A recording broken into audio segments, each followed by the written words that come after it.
Ouais. et tu es une entrepreneuse remarquable. Je te remercie. C'est vrai que moi, ce qui n'allait pas, c'était vraiment la comparaison aux autres. Donc en classe, j'étais comparée aux meilleurs de la classe et chez moi, j'étais comparée à ma sœur. Donc c'est vrai que ça, j'ai développé une sorte de mal-être et puis finalement, je ne savais plus ce que je valais.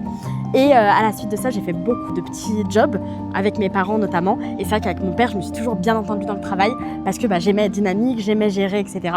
Et du coup, ce qui s'est passé, c'est que j'ai fait les enquêtes téléphoniques, j'ai fait du babysitting, j'ai fait plein de petits boulots. Et j'ai vu une collègue à moi qui avait commencé à faire de la coiffure chez elle et ça marchait bien. Du coup, je me suis dit que j'allais me lancer et ma soeur m'a suivi dans cette folie. Et c'est vrai qu'à la suite de ça, on n'a plus rien lâché. On s'est rendu compte que les réseaux sociaux, c'était moteur et que c'était une vitrine sur le monde et que même si on était à Caluire-et-Cuire dans notre chambre, finalement, on pouvait toucher des personnes de 2-3 heures de route qui nous ont fait confiance. Et de là, j'ai pris vraiment confiance en moi et j'ai voulu faire plus de projets. Et avec notre savoir-être, avec nos parents, le travail depuis qu'on est jeune, nos études scientifiques aussi, ça nous a permis de développer notre savoir-faire, développer aussi nos propres produits, qui nous a amené à l'exigence aujourd'hui du marché et du coup de nous démarquer de toutes les autres concurrentes. Et j'en suis très fière. Moi aussi.